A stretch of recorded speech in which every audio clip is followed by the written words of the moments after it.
মাননীয় প্রধানমন্ত্রী জনাব তারেক রহমান চীনের বিনিয়োগকারীদের বাংলাদেশে বিনিয়োগের আহ্বান জানিয়ে বলেন, অর্থনৈতিক ও প্রশাসনিক সংস্কারের মাধ্যমে বাংলাদেশে উৎপাদন ও শিল্প খাতের নতুন গন্তব্য হিসেবে একটি প্রতিযোগিতামূলক, নির্ভরযোগ্য ও লাভজনক অংশীদার হওয়ার জন্য প্রস্তুত।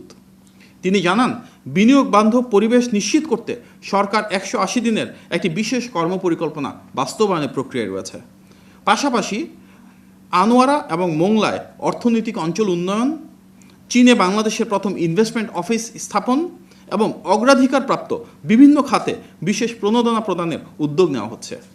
এছাড়াও মাত্র 15 দিনেরও কম সময়ের মধ্যে বিনিয়োগকারীরা যেন নতুন লাইসেন্স পেতে পারেন সে বিষয়ে সরকার কার্যকর উদ্যোগ গ্রহণ শুরু করেছে। গণমানুষের প্রধানমন্ত্রী জনাব তারেক রহমানের সঙ্গে আজকে এই বেইজিংয়ের দিওয়াইতাই অতিথি ভবনে চীনের কমিউনিস্ট পার্টির আন্তর্জাতিক বিভাগের মন্ত্রী লিউ হাইকিংসের পার্টি টু পার্টি একটি বৈঠক অনুষ্ঠিত হয়।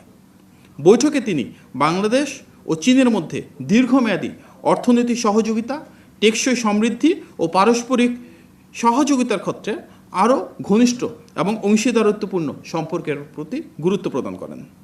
এই সময় চীনা পক্ষ দুই দেশের রাজনৈতিক, অর্থনৈতিক ও জনসম্পৃক্ততা আরও জোরদারে আগ্রহ প্রকাশ করে এবং বাংলাদেশের সার্বভৌমত্ব, নিরাপত্তা ও অর্থনৈতিক উন্নয়নে চীনের সমর্থন পুনর্ব্যক্ত করে।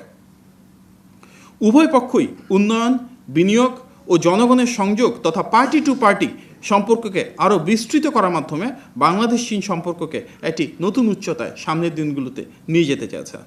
বৈঠকে বাংলাদেশ জাতীয়তাবাদী দল বিএনপির সাথে চীনা কমিউনিস্ট পার্টির একটি মেমোরেন্ডাম অব আন্ডারস্ট্যান্ডিং বা সমঝোতা স্মারক স্বাক্ষরিত হয়।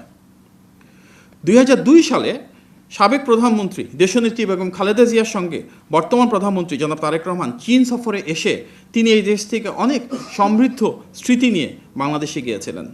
তার বাবা বিএনপির প্রতিষ্ঠাতা শহীদ প্রেসিডেন্ট জিয়াউর রহমান 1977 ও 1980 সালে ঐতিহাসিক সফরের মাধ্যমে বাংলাদেশ চীন বন্ধুত্বের যে ভিত্তি সেটি স্থাপন করেছিলেন। পরবর্তীতে দেশনেত্রী বেগম খালেদা জিয়া 7 বার ঐতিহাসিক এবং স্মরণীয় সফরের মাধ্যমে চীন বাংলাদেশের সম্পর্ককে আরও সুদৃঢ় করেছিলেন। পিতামাতার সেই দলীয় এবং পারিবারিক ঐতিহ্যকে ধারণ করে বাংলাদেশ চীন অংশীদারত্বকে মাননীয় প্রধানমন্ত্রী আরও সামনের দিকে এগিয়ে নিতে বদ্ধপরিকর।